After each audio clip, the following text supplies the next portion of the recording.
இடம்பெற்ற வாகன விபத்தில் 3 உயிரிழப்பு.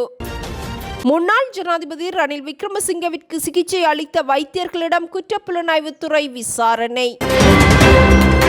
கரூர் விசாரணைகளுக்காக நடிகர் விஜய் டெல்லிக்கு பயணம்.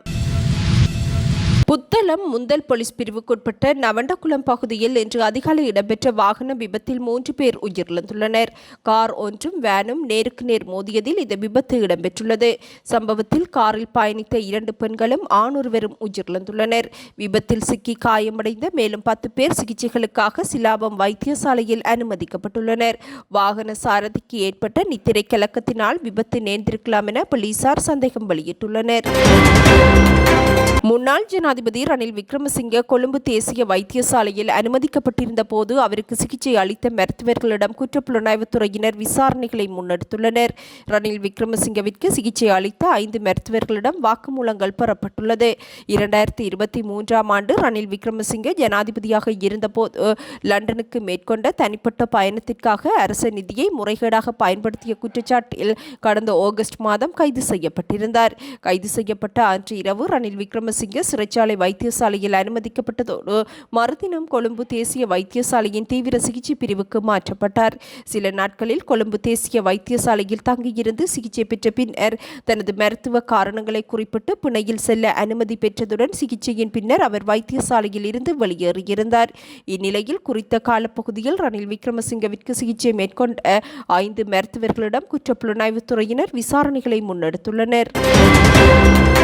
இலங்கை தபால் திணைக்களம் 2025ஆம் ஆண்டில் திரைசேரியினால் நிர்ணயிக்கப்பட்ட வருமான இலக்குகளை கடந்து நீண்டகால தேக்க நிலைக்கு பின்னர் பாரிய மீண்டெழுதலை பதிவு செய்துள்ளது. 2025ஆம் ஆண்டில் இலங்கை தபால் திணைக்களம் 13.1 பில்லியன் ரூபாய் வருமானத்தை ஈட்டியுள்ளது. இது திரைசேரி எதிர்பார்த்த இலக்கை விட அதிகமானது என தபால் மா அதிபர் ருவன் சத்குமார் தெரிவித்துள்ளார். பல ஆண்டுகளாக நிலுவையில் இருந்த அஞ்சல் ஊழியர்களுக்கான நிரந்தர நியமனங்கள் 2025இல் வழங்கப்பட்டது. இதன்படி ஜூன் 2025இல் 378 உப தபால் அதிபர்கள் நிரந்தர நியமனம் பெற்றிருந்தனர். அத்துடன் செப்டம்பரில் 1000 தபால் உதவியாளர்களின் நியமனங்கள் முறைப்படுத்தப்பட்டது. இந்நிலையில் திறந்த போட்டி மூலம் 600 தபால் சேவை அதிகாரிகளை பணியமர்த்துவதற்கான ஆட்சேர்ப்பு நடந்து வருவதாகவும் 2026இல் நியமனங்கள் வழங்கப்படும் என எதிர்பார்க்கப்படுவதாகவும் தபால் மா அதிபர் அறிவித்துள்ளார். தனது மனைவியை தொடர்ந்து தாக்கி வன்முறையில் ஈடுபட்ட குற்றத்திற்காக பௌத்த துறவி ஒருவருக்கு 1 வருடம் சிறை தண்டனை விதிக்கப்பட்டுள்ளது. தென்கொரியாவைச் சேர்ந்த 66 வயதுடைய துறவி ஒருவருக்கே இத்தண்டனை விதிக்கப்பட்டுள்ளது. குறித்த பௌத்த துறவி தனது மனைவியை கடுமையாக தாக்கியதாகவும் மிரட்டியதாகவும் குறிப்பிட்டு குறித்த குற்றவாளிக்கு அந்நாட்டு சோல் மத்திய மாவட்ட நீதிமன்றம் தீர்ப்பளித்துள்ளது.